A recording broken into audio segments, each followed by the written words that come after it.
Hi అండి. నమస్తే. అన్నదాన మహిమ ఈ కథ విందాం. పూర్వం ఒక బ్రాహ్మణుడు ఉండేవాడు. వేళ కాని వేళ తన ఇంటికి ఎవ్వరు వచ్చినా వాళ్లను తను ఎరుగకపోయినా సరే ఆదరించి భోజనం పెట్టేవాడు. ఒకవేళ ఇంటికి ఎవ్వరూ రాకపోతే వీధి వెంట పోయే వాళ్ళని పిలిచి అన్నం పెట్టేవాడు. ఇలాగా చాలా కాలం జరిగాక ఒకనాడు ఆయనకు అన్నదానం వల్ల వచ్చే పుణ్యం ఎలాంటిదో తెలుసుకోవాలి అని బుద్ధి పుట్టింది. ఎవరిని అడిగినా చెప్పలేకపోయారు. ఒక ఆయన ఏమన్నాడంటే, అన్నదాన మహిమ చాలా గొప్పది. దానిని వర్ణించాలంటే కాశీ అన్నపూర్ణకు తప్ప ఇతరులకు సాధ్యం కాదు. మీకు తెలుసుకోవాలి అని ఉంటే స్వయంగా ఆ అన్నపూర్ణాదేవినే అడిగి తెలుసుకోండి అని సలహా ఇచ్చాడు. అన్నపూర్ణ అంటే కాశీ విశ్వేశ్వరుని భార్య అయిన పార్వతీదేవి అన్నమాట. ఆవిడికి కూడా అన్నదానం అంటే ఎంతో ఆసక్తి. అందుకనే కాశీలో ఎవరికీ అన్నం లేకుండా పోదు అని మన బ్రాహ్మణుడు కాశీ వెళ్ళి గంగ ఒడ్డును కూర్చుని పార్వతీదేవిని గురించి గాఢంగా తపస్సు చేయసాగాడు. దేవి అతని తపస్సుకు మెచ్చుకుని ప్రత్యక్షమై నీకేం కావాలి అని అడిగింది. బ్రాహ్మణుడు సాష్టాంగ నమస్కారం చేసి, అన్నపూర్ణాదేవి, నాకేమీ కోరిక లేదు, కానీ అన్నదాన మహిమ ఎటువంటిదో తెలుసుకోవాలి అని నేను మిమ్మల్ని గురించి తపస్సు చేశాను. ఈ సంగతి మీరే చెప్పాలి కానీ ఇతరుల వల్ల కాదు అని తన మనసులోని ఉద్దేశం వెల్లడించాడు. అప్పుడు దేవి అతనితో, నీకు అన్నదాన మహిమ తెలియాలి అంటే నేను చెప్పటం కాదు, అది నీవు తెలుసుకునే ఉపాయం మాత్రం చెప్తాను విను. హిమవత్ పర్వతం దగ్గర హేమవతం అని ఒక పట్టణం ఉంది. ఆ పట్టణాన్ని ఏలుతున్న రాజుకి పిల్లలు లేరు. నువ్వు ఆయన దగ్గరకు వెళ్ళి ఆయనకి కొడుకు పుట్టాలి అని దీవించు. ఆ రాజు సంతోషించి, బాబు నీకేం కావాలి అని అడుగుతాడు. అప్పుడు నీవు, నాకు పెద్ద కోరికేమీ లేదు, నీకు కుమారుడు పుట్టిన తక్షణమే ఆ పిల్లవాడిని నేను చూడాలి. ఆ సమయంలో పిల్లవాడి దగ్గర రాణి కూడా ఉండకూడదు అని చెప్పు. ఇంతే కదా అని రాజు అందుకు ఒప్పుకుంటాడు. ఆ పిల్లవాడు పుట్టడంతోనే ఏకాంతంగా వాణ్ణి అన్నదానం వల్ల కలిగే పుణ్యమేమిట్రా అబ్బాయి అని అడిగి తెలుసుకో అని చెప్పింది. బ్రాహ్మణుడు సరే అని చెప్పి హేమవతానికి బయలుదేరి వెళ్ళాడు. దారిలో ఒక అడవి అడ్డమైంది. అందులో ప్రవేశించి వెళుతూ అతను దారి తప్పిపోయాడు. దారి తెలియక తచ్చాడుతుంటే ఆ అడవిలో ఉండే బోయవాడొకడు ఆయన అవస్థ కనిపెట్టి, ఏం బాబు దారి తప్పిపోయినట్లున్నారు, ఏ ఊరు వెళ్ళాలి అని ఆత్రంతో అడిగాడు. హేమవత పర్వతం దగ్గరికి పోవాలి అన్నాడు బ్రాహ్మడు. బాబు దారి తప్పి ఆమడ దూరం వచ్చేశావు, సాయంత్రం అయిపోయింది. పులులు సింహాలు ఉన్న అడవి ఇది, రాత్రి ప్రయాణం చేయకూడదు, పొద్దున్నే దారి చూపిస్తాను, ఈ రాత్రి ఆగిపోండి అన్నాడు బోయవాడు.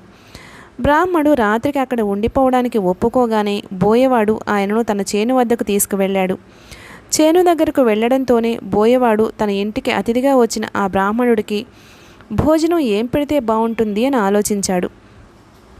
ఆనపకాయలు, కందికాయలు, పెసరకాయలు కావలసినవన్నీ ఉన్నాయి, కానీ వాటిని ఉడకేసుకోమని ఇవ్వడానికి వాడి వద్ద కొత్త కుండ లేకపోయింది. తమ కుండల్లో ఉడకేసి పెడితే ఆయన తినడు, ఎలాగ మరి అని ఆలోచించాడు.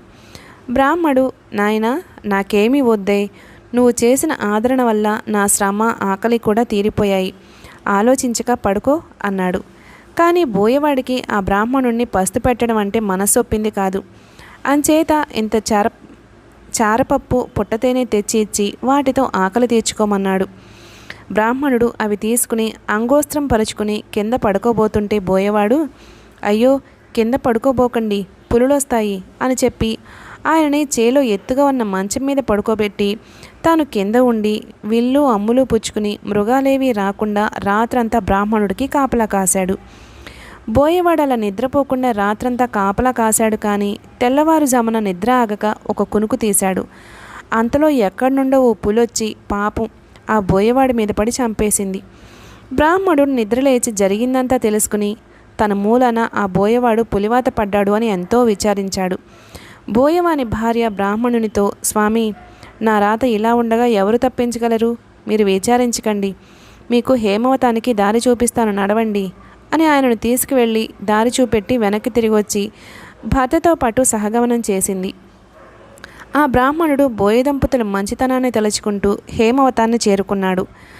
అక్కడ రాజును చూసి పార్వతీదేవి చెప్పినట్లుగా దీవించాడు. పుట్టినప్పుడు మీ పిల్లవాడిని ఏకాంతంగా చూడటానికి అనుమతి ఇవ్వాలి అని కోరగా రాజు అందుకు ఒప్పుకున్నాడు. రాజుగారి భార్య 9 నెలలు మోసి చందమామ లాంటి పిల్లవాడిని కంది. బ్రాహ్మణుడు ఎవ్వరూ లేకుండా చూసి ఆ పిల్లవాడిని అన్నదానం వల్ల కలిగే ఫలం ఏమిటో చెప్పు అని అడిగాడు. అప్పుడే పుట్టిన శిశువైనప్పటికీ పెద్దవాడికి మళ్ళీ ఆ పిల్లవాడు బ్రాహ్మణుడితో ఇలా అన్నాడు. 10 నెలల క్రితం మీరు ఈ పట్టణానికి వస్తూ అడవిలో దారి తప్పిపోతే మిమ్మల్ని తీసుకువెళ్ళి చారెడు చారపప్పు పుట్టెడు తేనె ఇచ్చిన బోయేవాడిని నేనే సుమండి. ఈ మాత్రపు దానానికే ఈ రాజుగారికి కుమారుణ్ణై పుట్టి రాజ్యం ఏలబోతున్నాను. ఒకనాటి దానానికే ఇంత గొప్ప ఫలం కలిగినప్పుడు నిత్యం అన్నదానం చేసే మహానుభావులకు ఎటువంటి ఫలం కలుగుతుందో మీరే ఊహించుకోండి. ఇలా చెప్పేసి ఆ పిల్లవాడు మరుక్షణంలోనే ఏమీ ఎరుగని పసిపాపలాగా క్వాయ్ క్వాయ్ అంటూ ఏడవటం ఆరంభించాడు. బ్రాహ్మణుడు చాలా ఆశ్చర్యపడి తన ఊరు తిరిగి వచ్చి జరిగిందంతా భార్యతో చెప్పాడు. ఆ దంపతులు అప్పటి నుండి విడవకుండా అన్నదానం చేస్తూ ధనధాన్య సమృద్ధి, పుత్ర పౌత్రాభివృద్ధి కలిగి సుఖంగా ఉంటున్నారు. అయిపోయిందండి కథ. ఈ కథ 1949 ఆగస్టు నెల చందమామ మాసపత్రికలో ప్రచురించబడింది. మన ఛానల్ని సబ్స్క్రైబ్ చేసుకోవడం మర్చిపోకండి. Thank you.